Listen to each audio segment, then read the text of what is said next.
So welcome back sa B James TV. Today's vlog mga kabilog ay pag-uusapan natin is PC arcade build, about sa controller naman, kung paano siya i-maintenance, paano siya palitan, ano yung dapat gawin pag nasira yung controller mo or yung analog stick. Pag-usapan natin dito yun sa vlog natin. At syempre, bago tayo magsimula, baka pwedeng subscribe naman B James TV at hit mo yung notification bell para pag nag-upload ng itong videos or any tech tips videos ay ma-notify.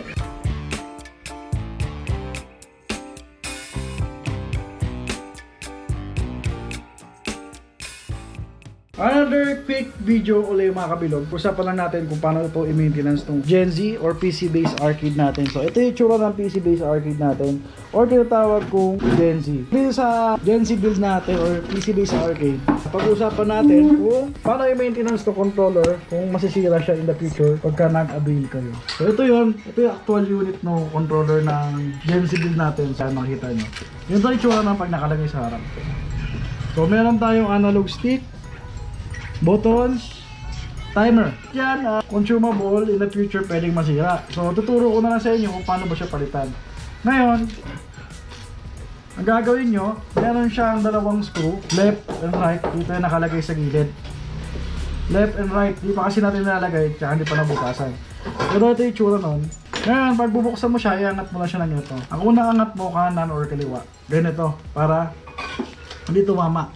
So babaliktarin mo lang siya ng ganyan. And kung gusto mong palitan yung analog, buttons, timer, pag may nasira dyan, ito mo lang siya i-access lahat. At yung huli, pwede mo rin palitan yung timer. Dito rin yung access nun. Start tayo sa analog stick. Paano ito palitan tong analog stick na to? So meron siyang 4 na screw. I-unscrew mo lang yan pag ganito.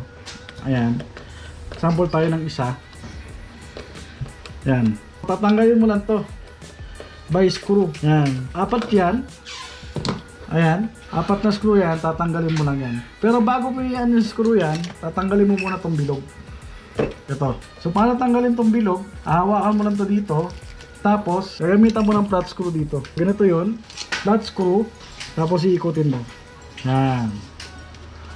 So matatanggal lang natin yung bilog. Pag dumuwag na, iilitan mo. Ayan, hawakan mo yung pinaka-leg niya. At matatanggal na siya. Pag ibabalik mo naman siya mga kabilog, ganito lang din. Iikot mo lang siya ng ganito.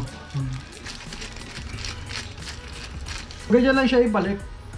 Pag natanggal mo siya, pwede mo tanggalin yung 4 na screw. So pag sisikipan mo naman, ito lang yun. Flat screw ulit. So ganoon lang magpalit ng analog stick at tanggalin yung analog stick. Pagdating naman sa buttons, paano naman palitan to? Itong mga buttons na to.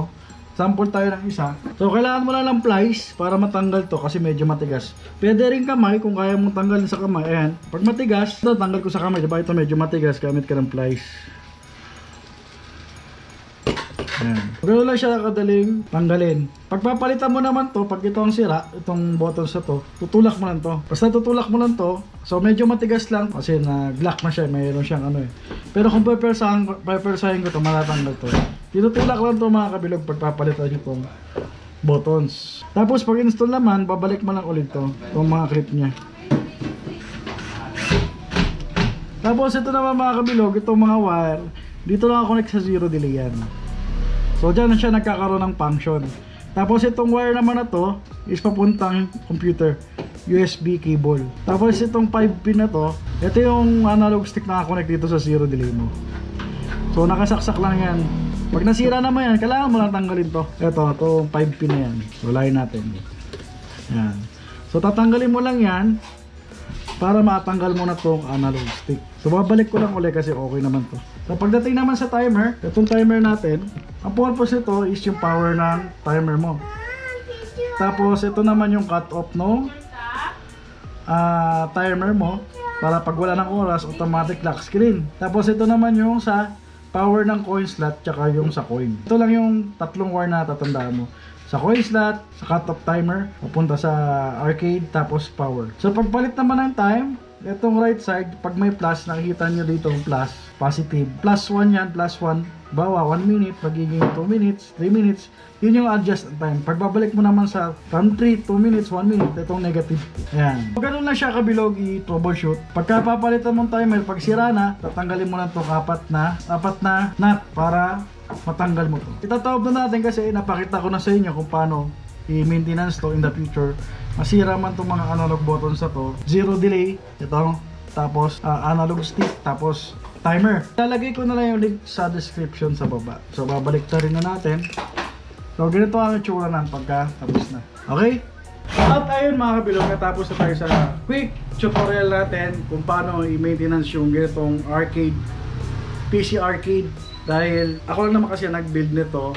So mas maganda gagawin ko na rin ng video para sa mga nakapag-purchase na or sa mga nakakuha na sa akin before. So ganoon lang yung gagawin nyo. So quick videos lang tayo for today para mapakita sa inyo na ganoon lang pala kadali i-maintenance yung mga button tsaka analog in the future. Or magkaroon man ng issue, marami tayong supply. Pero lalagay ko na lang yung link sa description kung saan ko siya nabibili. Pwede nyo naman bilhin sa online kung mas mura doon. Tayo kasi mayroon tayong konting patong din naman. So kung gusto nyo sa online, lalagay ko na lang yung link sa description sa baba. So yun mga kabilog, hanggang dito na lang. Kita-kits na lang sa next videos natin. And don't forget my subscribe my channel, Big James TV, at hit mo yung notification bell para pag nag-upload ulit ako ng ganitong videos or any text videos ay makatatag nyo. Alright, kita-kits na lang next vlog. Peace out. Bye-bye.